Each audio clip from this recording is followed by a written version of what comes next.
Hey up everyone, and welcome to this channel. This is my poetry channel, but I've decided that I'm going to do a series of videos, one a week, under the umbrella of Write Good Poetry. So what is Write Good Poetry and why did I decide that I want to do it? Well, Write Good Poetry, the idea is that every week I'll come on, I'll make a video and I'll analyse a poem that I like, that I think's right good. That's literally it.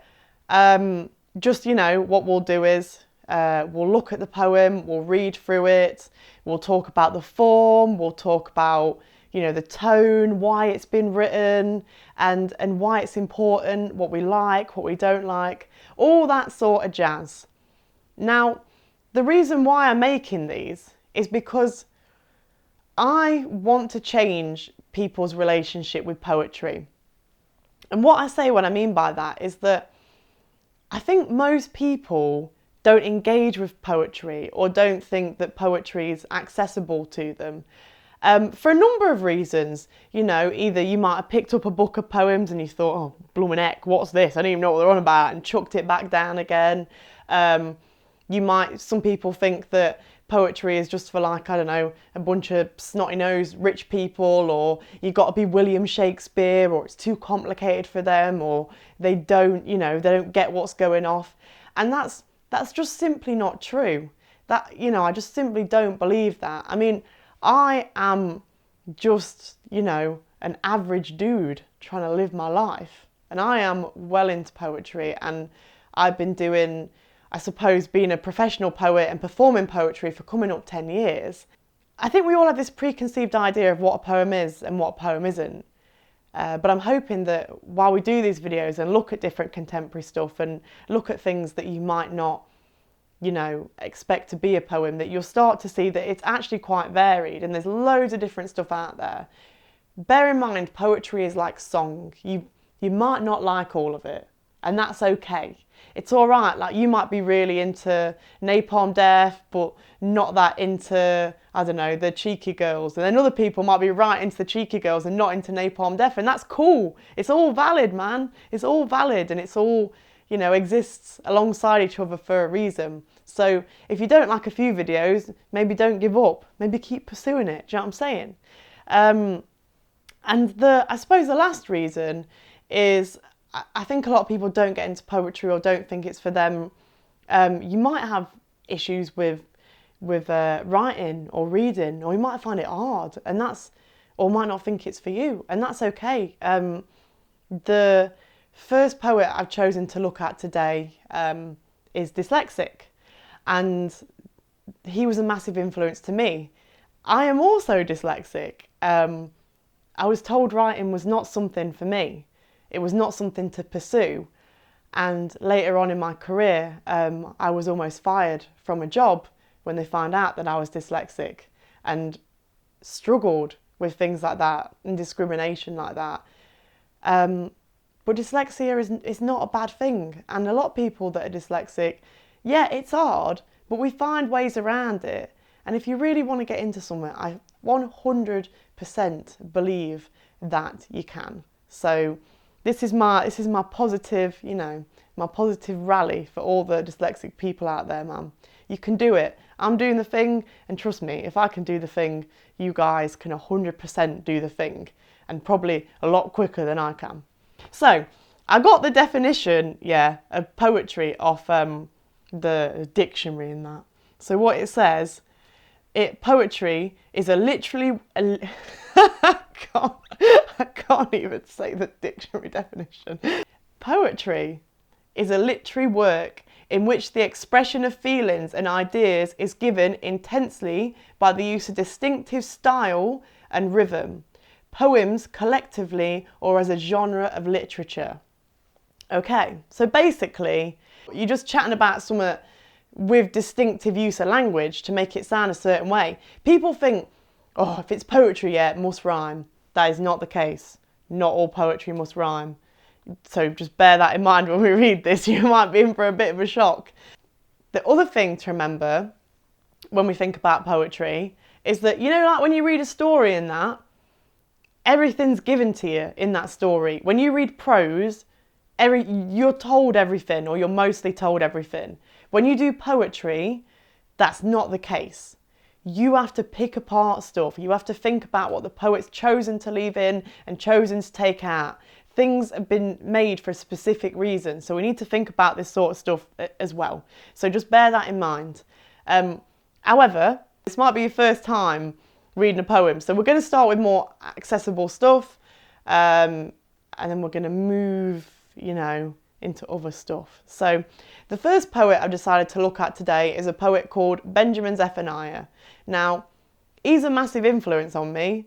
I think he's absolutely banging, and his poetry is proper sick. So basically, he was born in Brum in April 1958. See what I did there with my facts. And he was dyslexic, and he left school at 13, not being able to read or write, basically. But he started performing around Brum, he started performing stuff around Brum. And when he got to 22 years old, he moved to London, and his poetry career really, really rocketed there. And he was writing stuff, taking poetry to the streets, taking it on protest, doing a lot of stuff with Rock Against Racism, just doing great, great things. And, as he progressed, he did a lot of children's poem. A lot of people know him for like Talking Turkeys, and which is a poem about turkeys at Christmas. He does a lot of activism work.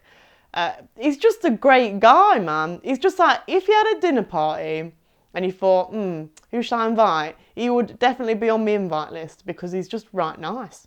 So I'm going to read one of his poems today, and then we're just going to have a look at it, basically, and just see what we think. Not too complicated. Right, so this poem is called The British. Now, just to pre-warn you, when we do these videos, I might mess up on some of the spelling and some of the reading, like get words muddled.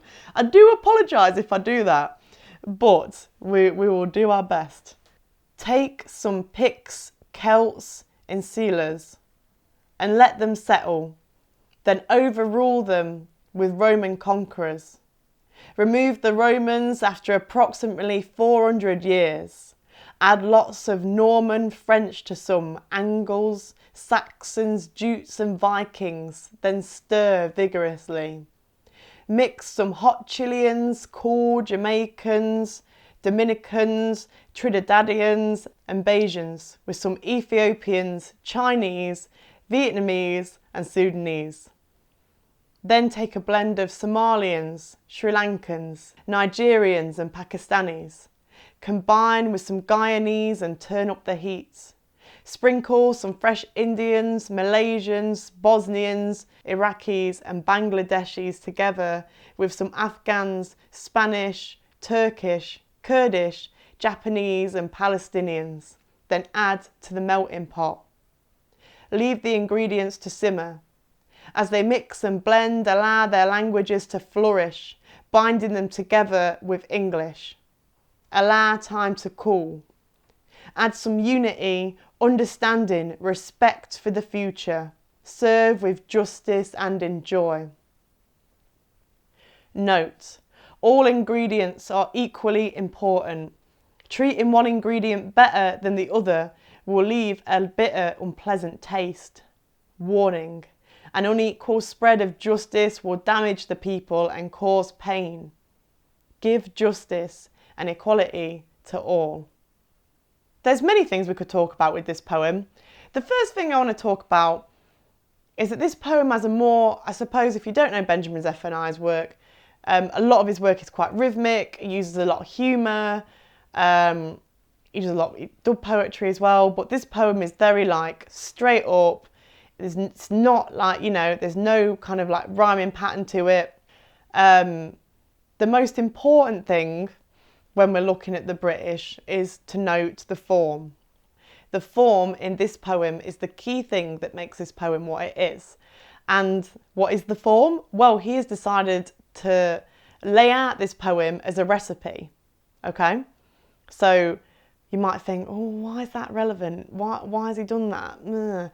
Well, he's done that because when you got, for many reasons. One, because he's trying to describe, Britain as being this big boiling pot of all these different cultures and different people that all mix together to make something, lovely. We know that when we have a recipe, every little ingredient is important. That little bit of ginger or that garlic, those small ingredients that mix together make the dish what it is and make it nice and tasty to eat. So he's using food and a recipe as almost like this metaphor for Britain, saying that we're great and things are awesome about Britain because we have all these different cultures, because we blend together, because, there's so many interesting people about bringing all their knowledge from all around the world to make Britain what it is, which is a beautiful, amazing thing. It's an interesting way to approach this subject and approach the subject of equality. And poetry is very good at making us look at something from a slightly different angle, which is what this poem is doing. So that, the form in this is the key thing that makes this poem what it is. He starts off talking about the history of Britain and the invasions that we kind of had back in day. I say back in day, it was like hundreds of years ago. It wasn't like last week, back in my day, Romans came over and blah, blah, blah. You know what I'm saying? So he starts off with history, but then he kind of brings things really up to date and speaks about, all the different sorts of people that have been coming to this country in more recent times. And that's brilliant. I think that's amazing. And I like the note at the end saying that about treating each ingredient as they're all as important as each other, which I think he makes a good point of saying in the poem. And I like this poem. It's basically just a really interesting way to look at equality and try and describe equality. So there you go. That is my opinion on that. So basically what this poem overall is doing is trying to encourage people and encourage Britain as a whole to embrace her, national identity with all these different bits of identities and cultures, and just embrace that idea that, we're made up of all these wonderful people that bring colour and vibrancy to the UK. So that is my short summary of The British by Benjamin Zephaniah. Tune in next time, where I'm going to be looking at another poem. I really, really hope that you've enjoyed this video, and if you have, please subscribe, and if you're feeling extra super generous, you can donate to my Patreon in the link down below. However, please don't feel you have to. I want this to be used as a free resource for people. If you can't, if you're like, I've got no dollar, that's totally cool. I want this to be a free open resource that people can use. Thank you very much, and I shall see you next week.